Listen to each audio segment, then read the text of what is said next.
What's going on, guys? Welcome back to Airohz Archery. I know we haven't done a video in quite some time. This is a special one though, because it is the first time we are outside. New year, hopefully a better year, 2021. Today I got the Bowtech Realm SS with me. This is not the Hoyt Carbon Defiant that you guys typically see in the videos. And this is just going to be kind of, this is only the second day this year while it's been nice and not crappy weather that I've shot. So I decided I'm going to shoot the Bowtech today. I haven't shot it since last year. In December last year, if you will.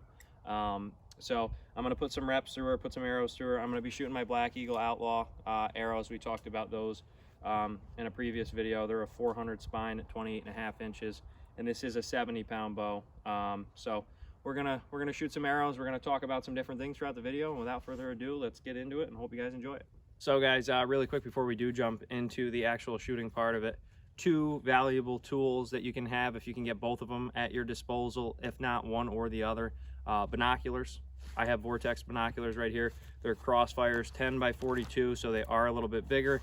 They sit right in here, they pull out, and that will give you an edge for those farther shots. You don't have to keep walking all the way down to see where you hit. They strap right on the front of you. These are about $159, I think, if you can find them on sale for around there, so they are good, lifetime warranty. And we will get into talking about Vortex and how great they are all around if you don't already know. Second is a rangefinder. This is a Nikon Aculon. It's got a cool little case, a little belt loop case on there. You pull this out, and this is a 6 by 20 degree rangefinder with angle compensation. You just look down range, click once, click again, and it'll give you the range in yardage or meters, I believe. And that is a big help. So again, just a little tip, one or the other, if not both, if you have the time, money, and availability. All right, guys, so we are gonna jump into it. This is the first shot that I have had out of the Bowtech in a while. So if I look a little rusty, again, I'm not an expert by any means. I'm doing this to learn from you guys and kind of help you guys that don't already know some of the stuff that I know to help you along. So as you can see already, we're having technical difficulties with getting my rest up. So hang tight. It's probably going to be a long ride if I keep doing stuff like that, but should be a relatively short video. We're going to show a couple of different groups and how I kind of get back into things. So let's without further ado, let's rock into it. We're at 20 yards right here, and this is the first, well, I should say second shot. I did take one practice shot, make sure the bow is still semi on. So let's see how we do.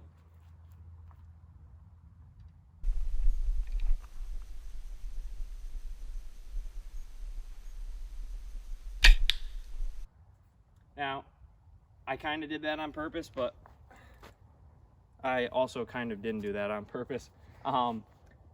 As you can see, the first shot, and it happens with a lot of archers, including me, when you haven't shot in a while and you haven't shot with the setup that you're on and you go to a higher pound bow, or just because you haven't shot in a while, you can pull the shot, you can snap at the trigger, and that was a combination of both. So right there, yes, my draw cycle felt pretty good, pretty smooth on the way back, but I did jump at the trigger a little bit, and I did kind of force the shot down range, which caused me to be, looks like about 2 to 3 inches off of where I ultimately wanted to be.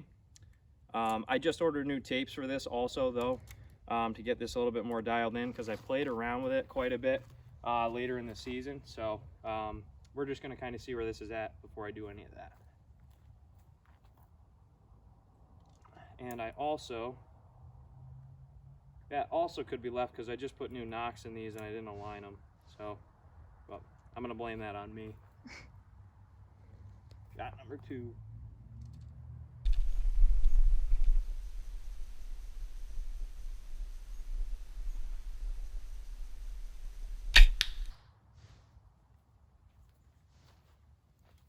And that was a little better. It's a little high, but I'm still snapping at it a little bit.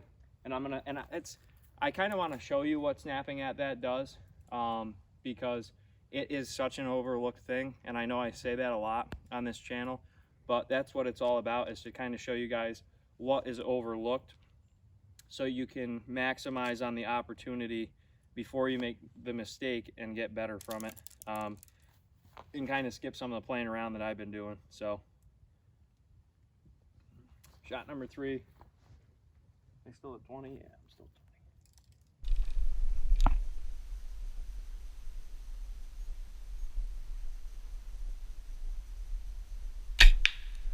Now that was a much better, cleaner, crisper pull. I bet you if you were to slow the video down, you could see that there was a lot less movement. There was a lot less kind of jumping, vibration.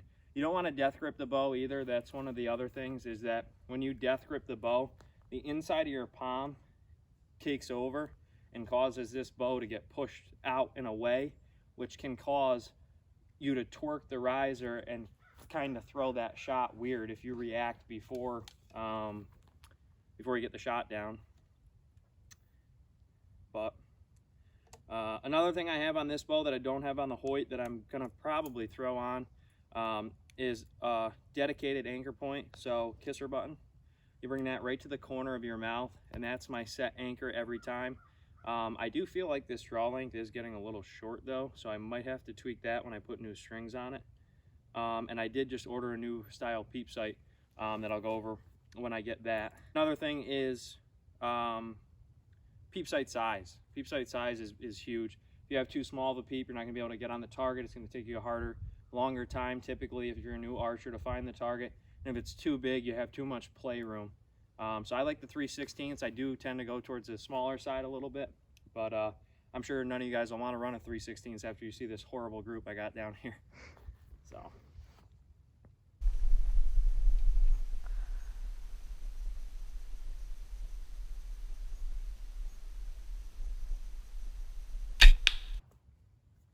Now, you can hear quite a thud down there. These arrows are pretty light, so you are hearing, what are we down to 1? Yep. You are hearing quite a bit of smacking down there. That target is also pretty thick. But we are on the last shot here, and we can see what a horrific group we got down there for the first group of the year with the Bowtech. If I would just remember to adjust my nocks before I shot them. But let's see what we can do.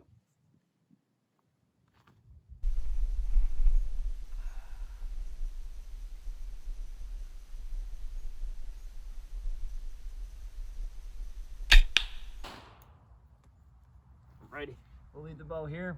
I always set it with the sight. You don't ever want to flip it the other way. You want the side that you put the arrow in on that side.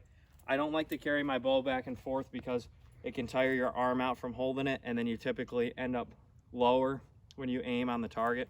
So let's just go down. We're gonna take a walk down here and see what we got. Pretty horrific grouping we got there.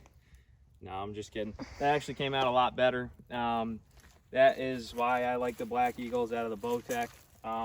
That's not anything specific that I'm doing, but I mean, we got, the first shot was over here, right?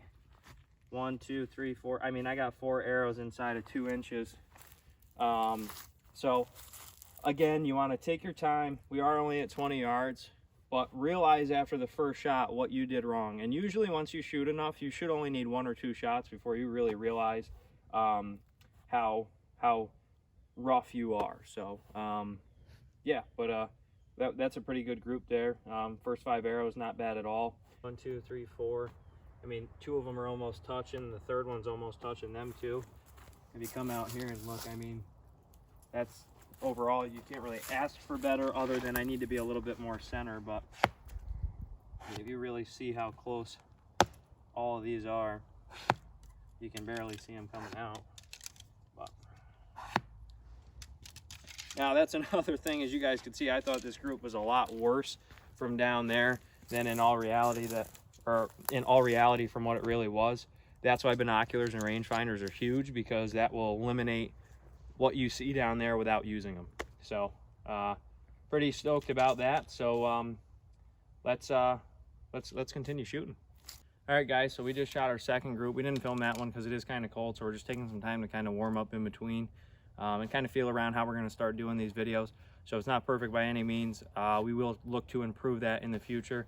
Second group I will have on the GoPro, and you can kind of see it's going to be just 5 more shots again on the second round. Again, really good shots. You can see how I corrected if you look at the first group that's a little farther right to the second group that's kind of more centered up and down, and that's something I looked to do. And 9 times out of 10, it's not something you have to adjust on the bow if you don't want to go through and tinker with all this stuff, and you don't really want to tinker with anything the first day back shooting. Just see where your bow's at, shoot a couple of days, and then go from there with it.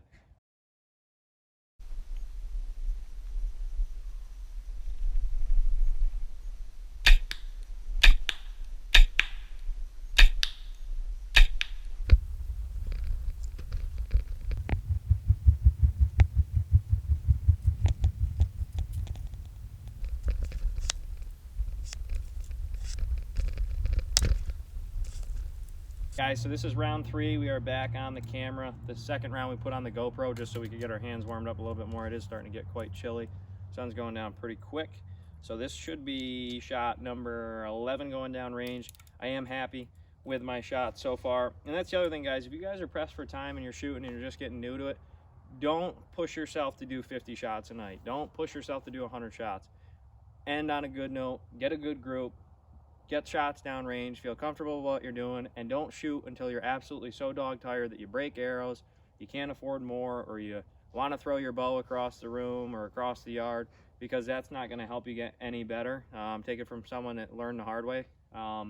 You want to continue to improve. You want to keep shooting. You are going to break arrows. That's part of the game. You are going to lose some. You are going to have bad days. You're going to have good days. But as long as you continue to practice, that's more than anyone else could ask of you, and you will get better. Just like anything in life, just give it time and continue to practice, and that's what we're out here doing today, just flinging some friggin' arrows. So let's see what shot number 11 gets us. See if we're getting tired.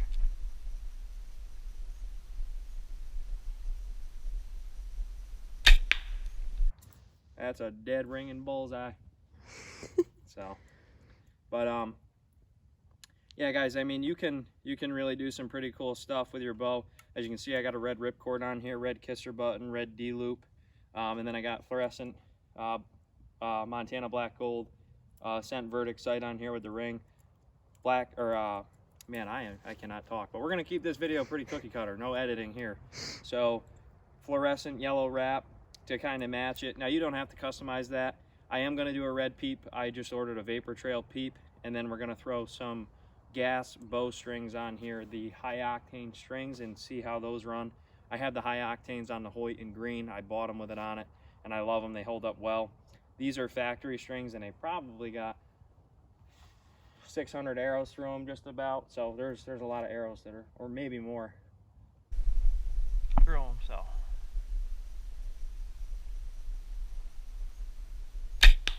hook another one up here, see what we can do. Again, this is only 20 yards, so we're not doing anything crazy. We're just kind of getting back in the swing of things, getting used to our setup, and seeing if we got to change anything before bow season, or bow season for turkeys anyways. Spring starts May 1st up here through the 31st, so it is a little bit later than anywhere else out west.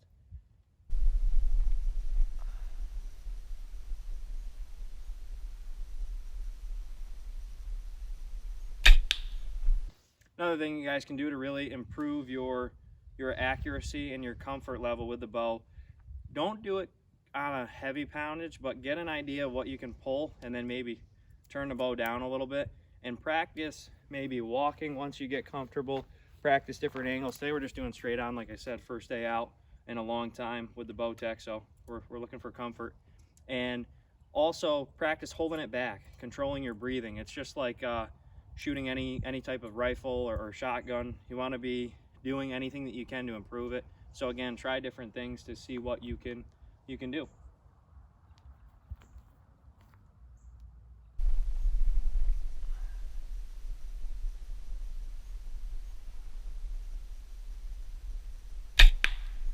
Now I am looking like it's a little left, and this group might be a little bit worse, but that's okay. That's why we're here.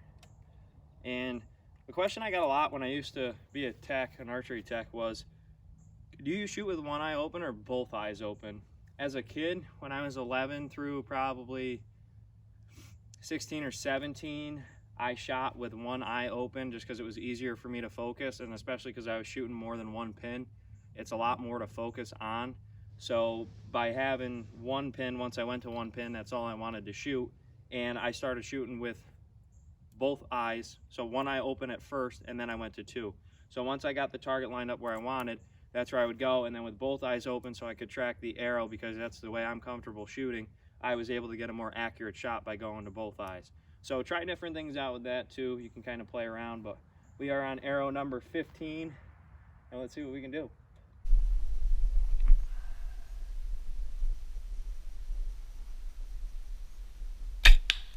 Looks like we got a little bit worse group. It is getting kind of cold, and that is one of the pros to the Hoyt over the Bowtech. Bowtech's all aluminum. You shoot it a lot in the cold, your hands get really, really cold after a while, but we got an okay group. Looks like here, two low flyers. But again, we got a pretty crazy group here. I mean, I got 3 arrows that are almost all in the same hole. Got one about an inch off, and then another one about an inch and a half off, and maybe a half inch right. So that's about what the second group looked like, and first group was probably the best one so far. So that's a pretty damn good group. So I'm pretty happy with that.